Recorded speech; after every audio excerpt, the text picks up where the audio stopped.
Admiral Jack Webb stood on the bridge of Orbital Station Harmony and looked out at the huge screen in front of him.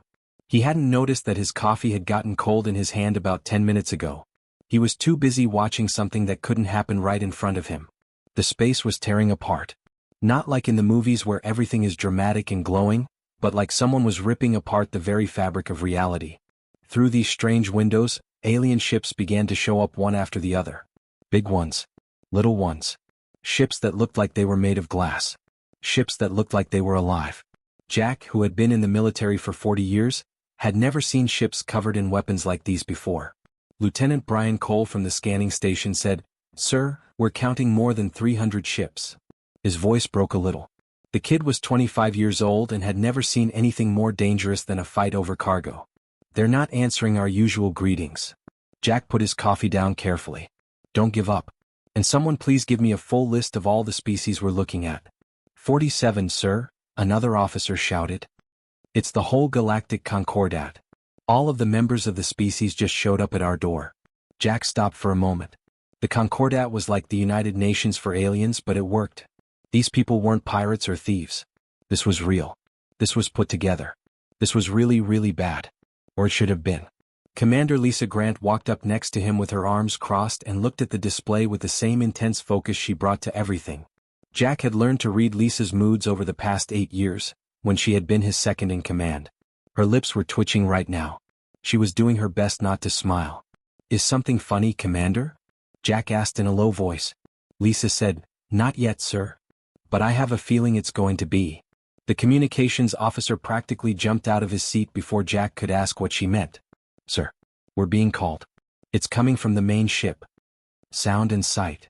Show it on screen. Let's find out what they want." The screen changed and all of a sudden they were looking at something that scared them to death. Or the best nightmares depending on how you looked at it.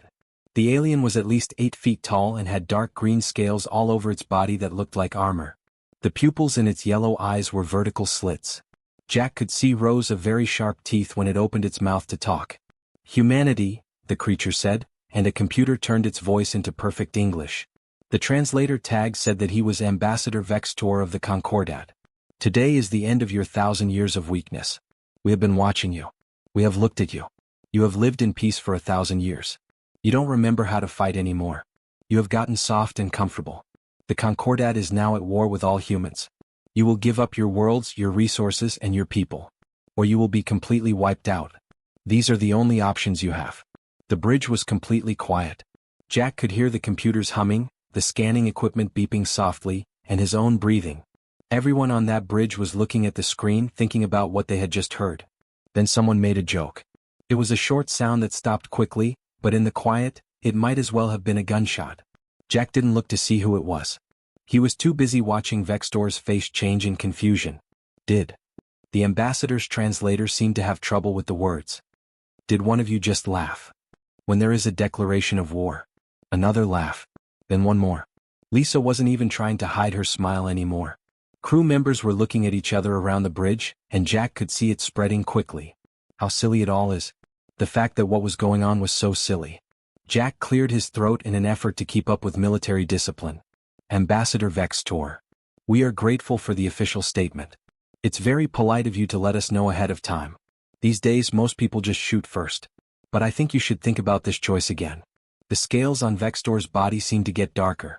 "How dare you make fun of us? It has been 1,000 years since your kind fought a war. Now your soldiers are teachers and artists. In museums you can see your weapons. Your warships are popular with tourists. You don't have an army, warriors, or the ability to be violent. You are weak." "No," Lisa said, stepping forward before Jack could stop her. Her voice was calm, almost friendly, but there was steel in it. "Ambassador, we chose peace. It's very different to choose something than to have it forced on you. We still know how to fight. We didn't lose the skills or the knowledge. We made the choice to stop fighting. We put it away. Like you put away a tool you don't need anymore." "Not true," Vextor yelled. "You hide behind fake courage. Your museums have weapons from long ago. Your past talks about early wars. That was before you saw the galaxy. You didn't know you were small and weak. You don't have anything that could hurt the Concordat." Jack leaned back in his chair and looked closely at the alien. "Ambassador, tell me something. What did you see when you looked at our history? Conflicts between tribes. Warfare with simple weapons that isn't too serious. Galactic power was the best. Did you see the dates on those guns? Vextor stopped. Why does that matter? Please humor me. There was a pause. Jack thought of an alien analyst going through human history books to double-check their work. Vextor's voice had changed a little when he spoke again. Not as sure. 2,000 years ago you made your nuclear weapons. That's right. We made weapons that could wipe out the whole planet before we even left our own solar system. When we were still using fossil fuels for energy, we made bombs that could destroy cities. Do you get what I'm saying, Ambassador? That you were primitive and hurtful. Jack said, that we were creative. We were very, very good at finding new ways to hurt each other. And that was when we were like kids playing with sticks and stones compared to what we know now. Lisa jumped in. Her voice was still pleasant, but it had an edge to it. For 1,000 years, Ambassador, we've been studying physics, engineering, biology, chemistry, and quantum mechanics not to make weapons, but to learn more about the universe. Our ancestors would have thought it was magic that we found out. We now know what dark matter is. We've only scratched the surface of dimensional theory.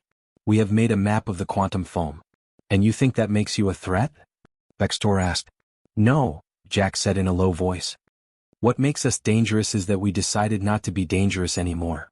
We knew so much, had so much power, and could do so much damage, but we said, enough. We chose peace not because we were weak, but because we were strong enough to do so. You're about to see what happens when you make people who want peace remember why they want it in the first place. Vextor's laugh was mean and bitter.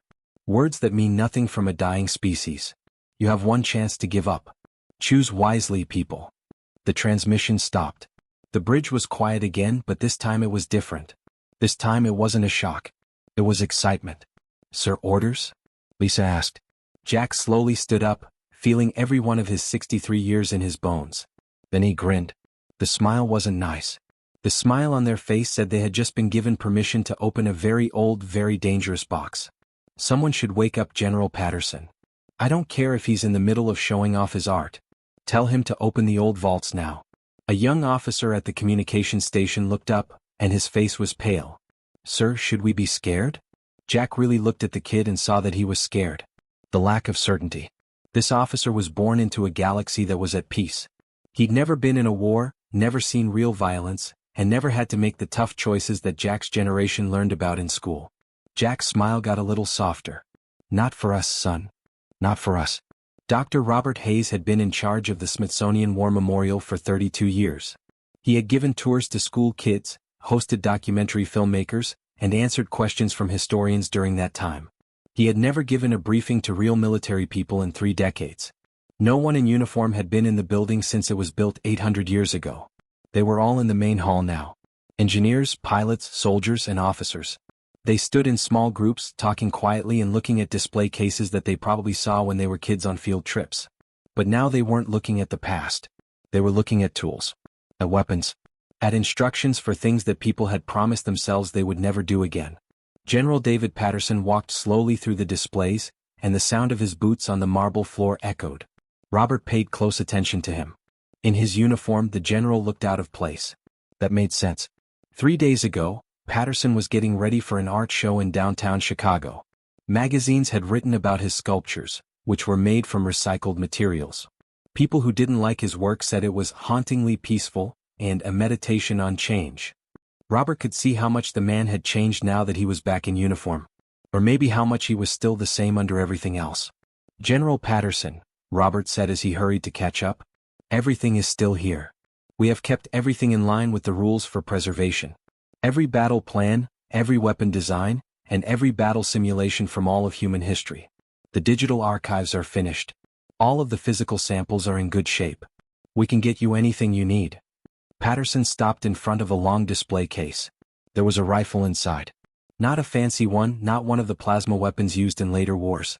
It's just a simple automatic rifle from World War III. The kind that shot metal bullets with a chemical propellant. It's really old technology. But the general stood there for a long time just looking at it. I never thought I'd see these again, Patterson said in a low voice. Robert saw how worn the glass was when his hand touched it. The fingers were stained with clay and paint and had small scars on them. Hands of the artist.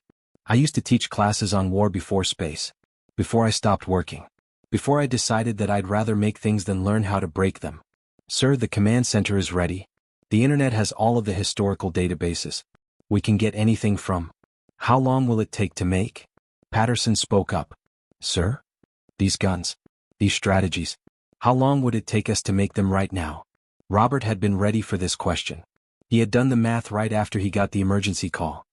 Most of the basic weapons a few days. It doesn't take long to change the tools and machines that make mining and construction tools. The real military hardware, the stuff we haven't made in hundreds of years, could take a week or two. But General, we have something better than old guns. Finally, Patterson stopped looking at the display case. Show me. Robert took him deeper into the museum, past displays that showed how human warfare has changed over time. Gunpowder and cannons replaced stone axes and bronze swords. Then came automatic weapons and tanks, then planes and missiles, then nuclear bombs and biological weapons, then plasma rifles and antimatter charges, and finally quantum disruptors and dimensional bombs. Each display had dates, casualty numbers, and historical context carefully written on them. They got to a door at the back of the building that was locked. Robert put his hand on the scanner, then his eye, and then he said his authorization code. The door hissed as it opened. Robert said, "This is the archive. All of the knowledge that people have about war.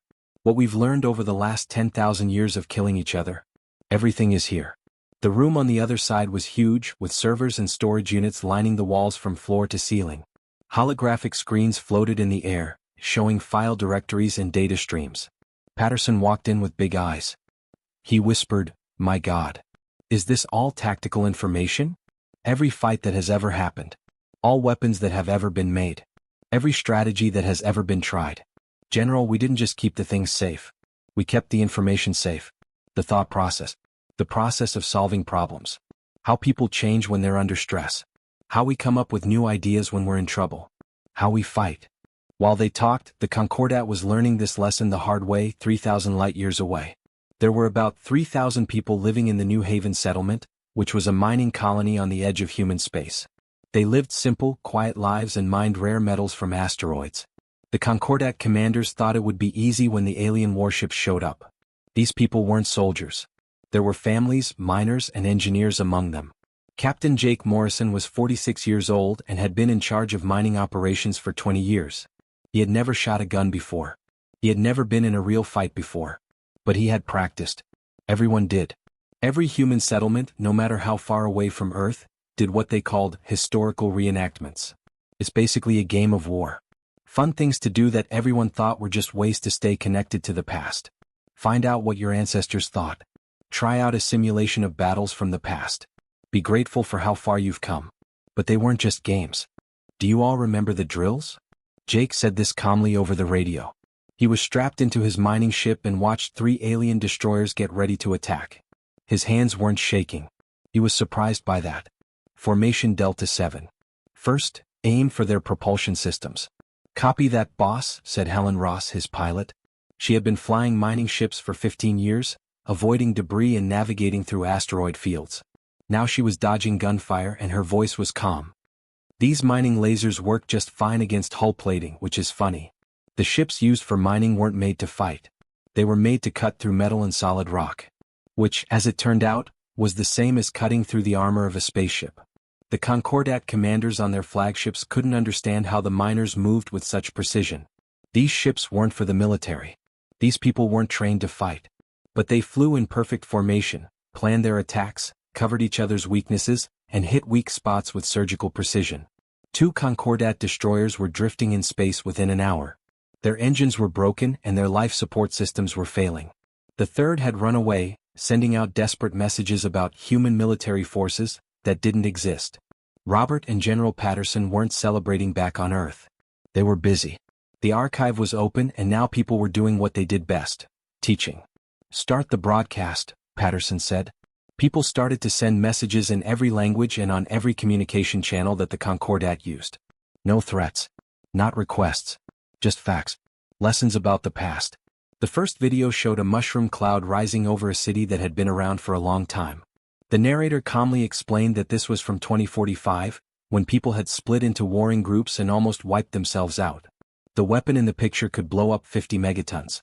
Enough to destroy a city. People had made hundreds of them. The second video showed how biological weapons were used in the resource wars of 2156. Designer plagues that could wipe out entire populations. Humans had created them, used them, and watched millions die before they finally stopped. The third video showed antimatter bombs from the colony wars of 2387. Weapons that converted matter directly into energy. Weapons that made nuclear bombs look like firecrackers. The fourth video showed dimensional weapons from the final war of 2784. Weapons that didn't just destroy things but removed them from reality entirely. Weapons that could crack planets or collapse suns. And the dates kept getting earlier. The weapons kept getting more sophisticated. And all of it, every terrible innovation, every creative way humans had found to kill each other, had been developed when humanity was barely starting to explore space. Admiral Thorvin watched these broadcasts on the Concordat flagship with growing horror. He was a military commander with 300 years of experience. He'd fought in a dozen conflicts. He'd seen weapons that could glass planets and bombs that could sterilize worlds. But he had never seen anything like this before. They had dimensional collapse weapons 1200 years ago, his tactical officer whispered. Before they even met another species? They were doing this to themselves? Thorvin watched the last video play. It showed Earth from space with thousands of weapons platforms all around it, all pointed inward, at Earth itself. The narrator explained that this was the deterrence grid from the year 2821. All the countries on Earth had agreed to point their strongest weapons at their own planet. If anyone started a war, everyone died. Mutually assured destruction on a planetary scale. And it had worked. It had kept the peace for decades, until humanity finally, collectively, decided they were done with war entirely. Stop that, Thorvin said. His mouth felt dry. Go back. Show me the date again. 2821, sir. 1205 years ago. And these were their weapons then. When they were primitives. When they barely left their own star system. Thorvin's voice dropped to a whisper. What do they have now? Colonel Tom Brennan had only been to the Orbital Museum of Human Conflict once before, when he was 12 and on a school trip. He remembered being so bored that he just stared at old spaceships and read plaques about wars that happened so long ago that they might as well have been fairy tales. Now that he was wearing a full uniform and walking through the same halls, he could hear his boots echoing off the metal floors. He understood what he had been too young to see back then. This place wasn't a museum. It was a garage. A group of engineers was working on control panels and power lines behind him. Their tools were sparking in the low light. The museum had been dark for hundreds of years, using only a small amount of power to keep the exhibits safe. Every light was on, every system was coming online, and the whole station was buzzing with energy it hadn't felt in 800 years. Tom yelled, "Chief Clark," as he stopped in front of a huge window. The Valkyrie, the last dreadnought of humanity, floated beyond the reinforced glass. Her hull was covered in armor plating that could shrug off antimatter charges, and she was 3 kilometers long with a lot of weapons ports. She was made during the final war, fought in the last battle between humans, and was put away when the peace accords were signed.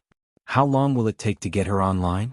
Ryan Clark, the chief engineer, looked up from a tablet full of diagnostic readings. He was 60 years old and had spent his whole career taking care of old equipment. Right now he looked 20 years younger and he was so excited that it showed. Sir, here's the deal. She was never really not online. Tom turned around to look at him. What? We've been taking care of her for 800 years. All systems were checked and rechecked. Every part was changed before it could get worse. Every weapon was tested in simulations. The official story was that we were keeping her for the sake of history. Ryan's smile was almost crazy. But what's the real reason? We kept her prepared. Just in case. Colonel, she's not a piece of art. She is sleeping. All we have to do is turn on the main cores, run some tests, and she'll be ready to fly. How long? 6 hours. Maybe less. Tom looked back at the Valkyrie and really saw her. The other ships in the museum were all the same. The destroyers, the carriers, the fighter planes, and the platforms for defending the Earth from space. They all kept going. Everyone is ready. For 800 years, people had been telling themselves that these were relics of a dark time in the past, when in fact they had been keeping them useful. Just in case. Get her ready, Tom said in a low voice. Prepare all of them. On Earth, the same things were happening on every continent. 3 days ago the activation protocols were sent out, and millions of people were responding. Not because they had been drafted. Not because they were told to. But something deep inside their genes was coming to life. Dr. Jennifer Cole had worked as a pediatrician in Seattle for 15 years. She loved her job and working with kids. She also loved the simple joy of making people feel better and healing them. She couldn't believe what she was reading when the activation message came through on her tablet. She stared at it for a full minute. Then she called her boss, handed off her patients, kissed her husband goodbye, and went to the closest military staging center. She was now sitting in the cockpit of a fighter ship, her hands on controls she had never used before. But that wasn't quite right. She had touched them. In models. In training exercises that most people thought were just really complicated video games. In historical reenactment programs, which had been required since childhood. It felt natural for her fingers to move across the interface, flipping switches and turning on systems. Simple. Like she had done this her whole life. It's like riding a bike, she said to herself as she went over the pre-flight checklist. A very, very dangerous bike that can break the sound barrier and has enough firepower to destroy a whole city block. Through her helmet, she could hear the teacher's voice crackling. Dr. Cole, your scores on the simulation are in the top 5%. How do you feel? To be honest? Scared. Also a little excited. Is that strange? No, that's normal. That's the rush of adrenaline. Your body remembers what your ancestors knew. You're doing a great job. Jennifer took a deep breath and let it out slowly. During the colony wars, her great-great-great-grandmother was a fighter pilot. Her genetic profile showed inherited reflexes, better spatial awareness, and a faster processing speed. Traits that had been passed down through the years, still there but not active. Evolution didn't forget. People didn't forget. She said, ready for live flight. And she was. 3,000 light-years away, the Concordat was finding out how much people remembered. A network of domes and tunnels on the surface of Mars housed 20 million people in the colonies. When the third wave of the Concordat came, they came in large numbers. 50 capital ships, 200 destroyers, and 1,000 support ships. Enough firepower to turn the whole world into rubble. Fleet Admiral Crixen, the commander of the Concordat, was happy with his tactical display. The first two waves had run into unexpected trouble at the outer colonies, but that was just luck. Miners with weapons that weren't safe. This was not the same. This was a full-on attack by the military on a big city. The people would give up or die. All ships start firing from orbit, Crixen said. The fleet started shooting. The Martian sky was lit up by plasma cannons. Like the anger of a god, kinetic bombardment rods fell from space. The planet's surface was hit with enough explosive force to break up continents. Then came the dust storms. Dust storms were common on Mars. Huge weather systems that could cover half the planet, caused by a thin atmosphere and big changes in temperature. The colonists had learned to live with them, guess when they would happen and work around them. But these storms weren't normal. Sir, we're getting huge energy signals from the surface. Crixen's tactical officer shouted. They're generating the storms artificially. Visibility is down to 0. Crixen snapped. Switch to sensor targeting. But even as he gave the order, he saw his ships starting to disappear from the tactical display. Not destroyed. Gone. Lost in the swirling chaos of the dust storms. Then the colonists fired back. What the Concordat didn't know was that Mars had been terraformed over the course of 400 years. Every piece of equipment used in that process, from the weather controller to the geological stabilizer, was made to do two things at once. Because humans had learned long ago that anything could be a weapon if you were creative enough. The atmospheric processors that had been slowly thickening Mars's atmosphere? They could also superheat the air into plasma hot enough to melt starship hulls. The weather controllers that regulated dust storms? They could make electromagnetic chaos that messed up every sensor system the Concordat had. The geological stabilizers that prevented earthquakes? They could trigger seismic charges that launched chunks of rock into orbit at railgun velocities. And the colonists fought in a way that didn't make sense. These were people who worked in science, engineering, and farming. But they moved like soldiers. They thought like tacticians. They fought like they had been doing it for years. Because in a way they had. Every human child spent years in mandatory education programs that taught history through simulation. Everyone in the community did exercises that helped them think strategically. It was framed as cultural heritage, as staying connected to humanity's past, as appreciating the peace they now enjoyed. But really it was training. Training had always been there. Fall back. Fall back. Crixen screamed as 6 more ships disappeared in a nuclear fire. The colonists had hidden weapons platforms in the canyons, where they had been buried for hundreds of years. Old nuclear missiles that should have been out of date but worked perfectly when you needed to blow up a spaceship. His fleet broke up and tried to get away, but the dust storms made it impossible to find their way. There was a crash between ships. There was a problem with communication. People started to panic. Admiral Jack Webb watched the battle reports from Orbital Station Harmony. He looked serious but happy. The Concordat came ready to fight civilians. Instead, they would have run headfirst into the truth that people had been keeping quiet for 800 years. Send them a message, Jack said in a low voice. Make sure it gets to their chain of command. Sir, what should it say? Jack was quiet for a moment as he thought about all the years of peace.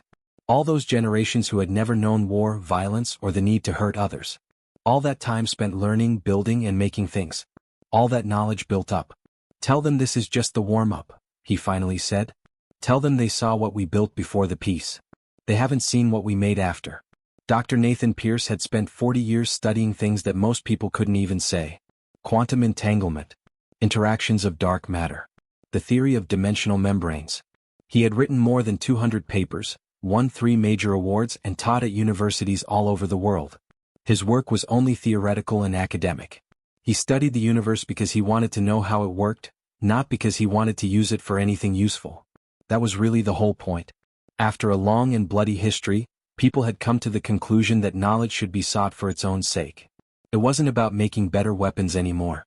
It was about getting to know reality itself. Nathan was now standing in the Advanced Weapons Lab deep in the Swiss Alps, and he was starting to understand that knowledge didn't care why you wanted it. It didn't matter if you were trying to figure out how the universe worked or how to break it. Physics worked the same way. General Patterson stood next to him with his arms crossed, looking at the huge screens that covered one wall. The general looked worn out. Everyone looked tired. It had been 2 weeks since the Concordat declared war, and people were getting by on coffee and willpower. Show me what you've got, Doctor, Patterson said in a low voice. Nathan took a deep breath and turned on the display. There were equations all over the screens, and they were so complicated that it would take years to explain them properly. But he had learned how to say it in simple terms. For 1,000 years, sir, we've been asking what if about everything. What if quantum mechanics works in a different way at big scales? What if we could change dark matter? What if space in dimensions isn't fixed? We weren't trying to make anything. We were just interested. Nathan opened a simulation that showed space itself bending and folding. We found answers, it turns out. Many answers. And those answers can be used as weapons? Nathan thought for a moment. That word didn't sound right coming out of his mouth. Made into a weapon. It was like he was going against everything science was supposed to stand for. But he still nodded. Yes, sir. They can. Let me see. Nathan looked at the results of the test from 3 days ago. We call it dimensional displacement. In short, we can move any object into a pocket dimension. A bubble of space-time that isn't part of normal reality. There is no time there. Nothing is different. Everything we put in there just waits. Patterson leaned forward to look at the data closely. And what does this work on? Little things. We tried it out yesterday on a Concordat battle group that was going to the Jupiter colonies. 12 ships. About 15,000 people. Nathan opened the video recording. There were 12 alien warships flying through space at one point. In the next moment they were gone. No blast. No trash. There was nothing there where they had been. Sir, they're not dead. They're not even hurt. They're just not here. In perfect condition. Not dangerous at all. Will you be able to bring them back? Completely reversible. We can put them back in normal space-time whenever we want. Same place, same speed, like no time had passed at all. Patterson was quiet for a long time, and Nathan could tell he was thinking about what it meant. This wasn't just a gun. This was totally new. A way to win without killing anyone. A way to get rid of threats without killing them. How many of these can we use? Finally, Patterson asked. The device itself is about the same size as a fridge. We can put them on ships, in orbit, or even on the ground. We have already made 50 prototypes. We could have thousands in a month if we went into full production. Do it. And what about the doctor? Patterson turned to face him directly. Thanks. To keep this honest. To find a way to win without turning into the monsters they think we are. Nathan felt something give way in his chest. General, we're not warriors. We are just really, really good at fixing things. Before the war, Captain Melissa Carter was in charge of logistics. She was in charge of making sure that supply ships arrived on time and that resources got to where they needed to go. Most of the time the work was boring, but she was good at it. She was now in charge of the human counteroffensive, and she was starting to see how similar logistics and war were. Both had to do with being in the right place at the right time. All ships, get ready for a dimensional jump, she said calmly as she looked at her tactical display. Her fleet had 30 ships, some of which were military ships that had been reactivated and some that had been turned into civilian ships. It should have been suicide against the Concordat's remaining forces. Coordinates locked. Jump in 3, 2, 1 and go. The universe folded. Reality bent. And 30 human ships just showed up in the middle of the Concordat staging area, 2 light-years away from where they had been a second ago. The aliens didn't have time to respond. Human ships fired with deadly accuracy, hitting weapon systems and propulsion units. Not trying to kill, just to stop. Within minutes, the whole Concordat fleet was floating in space with no way to steer their ships. Their crews were still alive though. Then the ships of people disappeared again, moving to a new place and hitting a new target. The Concordat had never seen anything like this before. Predictable movement was important in traditional warfare. You could see ships coming from far away. You had time to get ready, make plans and set up defenses. But people just showed up where they wanted, hit hard and fast, and then left before anyone could respond. "It's not fair," one admiral from the Concordat said in a message that was intercepted. "Soldiers don't fight like that. They're fighting like ghosts." But the technology wasn't the real weapon that was really breaking the Concordat. It was the message. Daniel Wright, the communications officer, sat in a small room on the orbital station Harmony and sent out messages on all of the Concordat's channels. He wasn't making threats. He wasn't asking for surrender. He was only talking. Daniel said in a calm, conversational voice, "Here's something you should think about. People fought each other for 10,000 years. We became very, very good at it. We made weapons that could wipe out whole planets. We came up with plans that could outsmart anyone. We learned how to fight in ways that would scare you." He stopped for a moment to let that sink in. "And then we stopped. Not because we lost. Not because we had to. But we made the choice. We looked at who we had become and decided we were done. We put the guns away. We made museums out of our warships. We built instead of tearing down for 1,000 years. Another break. Now think about what that means. Think about what it takes to stop doing something you're good at. Think about the rules. The power to control. The strength of willpower it takes to walk away from violence when you can." His voice got lower. "You attacked us because you thought peace would make us weak. But peace didn't make us weak. It taught us to be patient. And now you've given us a reason to remember all the things we wanted to forget." In every Concordat language, the broadcast played every 6 hours. And it was working. Crew members on alien ships in the war zone were starting to talk to each other, beginning to doubt. Their leaders had told them that people were weak, soft, and easy to hit. But people were winning. Not just winning, but being the best. Using technology that the Concordat couldn't match and strategies that they couldn't see coming. "They're predators," one alien soldier said to his crewmate in the mess hall of a destroyer. "We woke up predators who learned to wait. What kind of animal learns to be peaceful when it is so good at fighting?" The crewmate didn't know what to say. Within days, the Concordat forces' morale was falling apart. Species began to blame one another. The reptilian saurians said that the insectoid Zix had pushed for war too hard. The Zix said that the crystalline Shardborn were to blame for bad information. The Shardborn blamed the Winzingers for not planning their military well enough. Admirals stopped working together. The fleet stopped working together. Ships began to leave, jumping out of battle zones and heading home. After that, requests for surrender started to come in.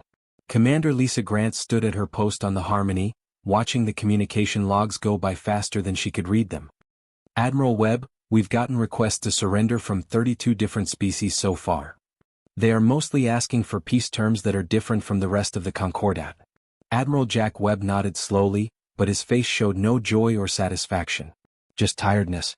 "Let them know that we will take their surrenders. But only on our terms. No separate deals. No special care. We all give up together or we keep fighting until they do. Sir, they won't like that. They don't have to like it. They only need to get it." Jack brought up the tactical display which showed where all the Concordat forces were. Most were running away.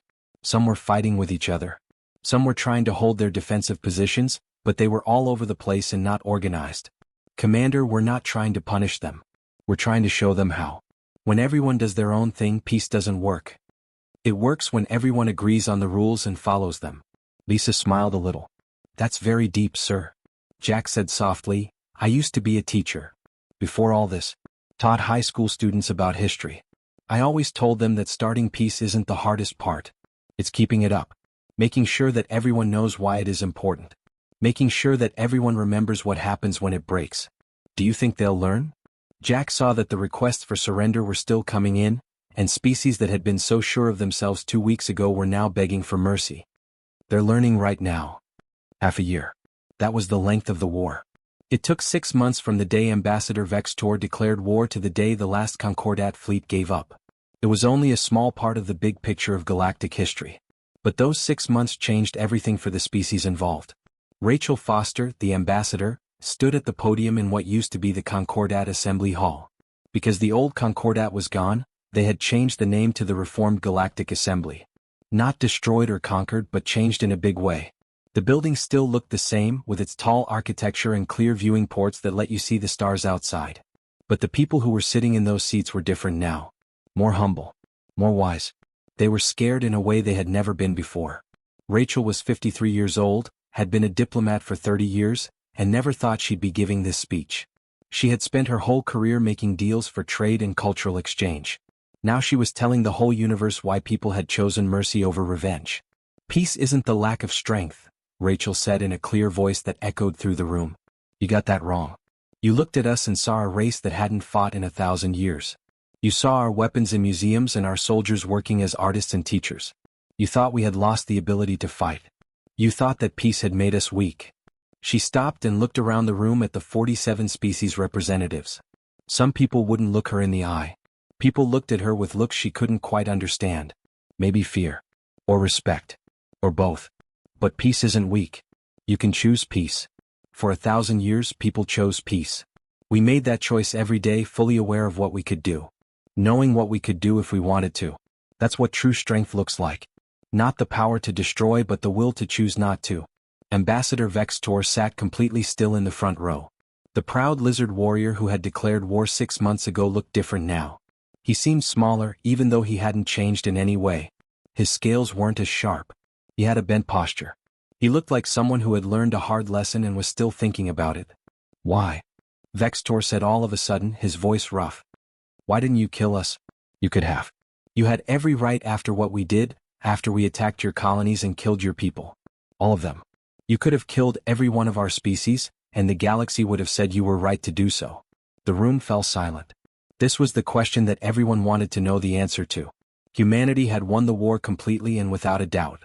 They had shown off weapons technology that was hundreds of years ahead of what the Concordat had. They had tactical skills that made the best military leaders in the galaxy look like kids playing with toys. They could have done whatever they wanted. General David Patterson slowly got up from his seat in the human delegation area. Rachel knew he would rather be back in Chicago working on his sculptures than in his uniform. They would all rather be doing what they loved than dealing with the effects of a war that no one wanted. That's not who we are anymore, Ambassador, Patterson said softly. We spent 10,000 years getting out of the dark. 10,000 years of learning how to be better than our worst instincts. Learning how to choose peace over violence, working together over conquering, and making things instead of breaking them. He walked forward, and the sound of his boots on the marble floor echoed. We're not going back to how things were. Not for you. Not for anyone. Vextor's head fell. We thought you had forgotten how to be scary. We were dumb. No, Patterson said, and now his voice was soft. You just didn't get what you were seeing. You thought peace was a sign of weakness. That's a mistake that happens a lot. But you won't ever do it again. The Smithsonian War Memorial was reopening to the public after being an active military command center for 6 months. Dr. Robert Hayes, the director, walked through the halls to make sure everything was where it should be. The guns were put back in their cases after being cleaned. The tactical displays were turned off. The basement command center was locked up again. There was, however, something new. A whole new wing had been built onto the museum in record time. It was called the 6-Month War, and it was the most popular exhibit in the building. Robert watched closely as a school group went through it. A lot of kids were there, but not just human kids. But there were also young aliens from a dozen different species, all here because their governments had made it mandatory for them to go to school. Learning about people. Finding out what their leaders had done wrong. Finding out what it costs to not respect someone's choice to be peaceful. Young Vexton was one of them. He was the nephew of Ambassador Vextor. He was only 10 years old in human years, and his scales were still bright green and not worn down by time. He stood in front of a huge holographic screen that showed the history of humans from the very beginning. Tribes in the Stone Age fought with clubs and spears. Kingdoms in the Bronze Age fought with swords and arrows. Countries in the industrial age killing each other with guns and bombs. Superpowers in the atomic age threatening to destroy each other. Colonies in the space age fighting over resources. All of this led up to the final war of 2784, when people almost wiped themselves out and decided, as a group, that it was time to stop. The display showed the long time of peace that came after. For 1,000 years, people have built things instead of destroying them, made things instead of conquering them, and learned things instead of fighting. It showed cities that were built in the stars. Art, music, and literature moving through space and time. Scientific discoveries that pushed the limits of what we know. Then it showed the Concordat's announcement of war. And how people reacted. Vexton watched with wide eyes as the display showed human weapons coming to life, ships coming online, and soldiers remembering what their ancestors had taught them. He saw the battles, which were short and clear-cut. He saw the Concordat fleets give up. He saw his uncle's proud species brought low by creatures they thought were weak. Grace Murphy stood next to him and watched how he reacted closely. She was 58 years old, had been teaching history for 30 years, and had agreed to lead these new educational tours for alien students. She knew how much this meant. How important it was for the next generation to know what happened and why. Grace said softly, "The lesson isn't that we're strong," seeing Vexton's worried look. "Strength by itself doesn't mean anything. Your people are also strong. You have strong weapons and brave soldiers. But strength without wisdom is useless. It's not safe. It kills people for no reason." Vexton said in a low voice, "My uncle started a war because he thought you were weak. He was wrong." Grace said, "He was wrong about what weakness means. We're not weak. We never were. We just decided not to hurt people unless we had to. That's not the same thing." "Will people ever fight again?" the boy asked, looking up at her with those strange eyes that somehow looked scared and hopeful at the same time. For a long time, Grace was quiet, thinking about how to respond. She could lie and say that people would never fight again and that they were done with violence for good. But that wasn't true, and lying didn't help anyone learn. "Only if we have to," she said finally. "If someone threatens us or innocent people and we have no other choice, then yes. We will fight. We will remember everything our ancestors taught us and use it to keep what is important safe." She smiled, but it was a sad smile. "But we'll choose not to as long as we can. Vexton, that's the real power. Not being able to win a battle. But you can choose peace even when you could win. That's what gives us strength." Life was getting back to normal in human settlements on 1,000 worlds across the galaxy. The weapons were being put away again. The warships were going back to the museums where they belonged. The soldiers were taking off their uniforms and thinking about who they used to be.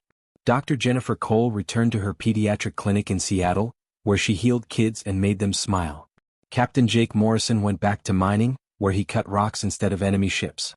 Colonel Tom Brennan took a job as a teacher at the University of Mars. Instead of planning battles, he would spend his days teaching the next generation. But they all remembered. They all knew what they had done, what they were capable of, and what they could become again if they had to. And even more importantly, everyone else did too. Tom stood in front of his first class of the new semester and looked out at the students who were crammed into the lecture hall. Young people, both human and alien, sitting next to each other. They were all born after the war or were too young to remember it well. They had to get it. They had to know the truth.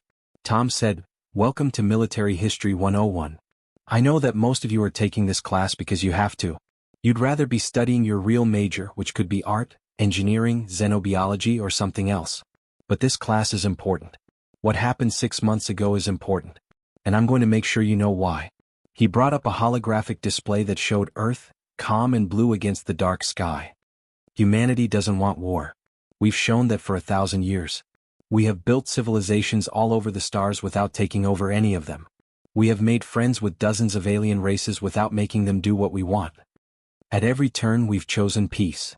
The display changed, and the Valkyrie and other warships came out of their museums, weapons ready, and soldiers remembered how to fight. But here's what you need to know, what everyone in the galaxy needs to know. We don't want to fight. But we know how to win one. And that's not a threat. That's a vow. We promise to choose peace as long as we can, but if anyone tries to take it from us, we will fight for it. The students, both human and alien, nodded in agreement. They got it. They had all seen what people could do. The Concordat had cost the galaxy a lot of money to teach them all a lesson. Peace was not a sign of weakness. Peace was strength that was perfectly controlled. And people would keep that peace, choose it every day, and fight for it with everything they had. The war was over. The peace stayed. And now, everyone finally knew what that peace really meant.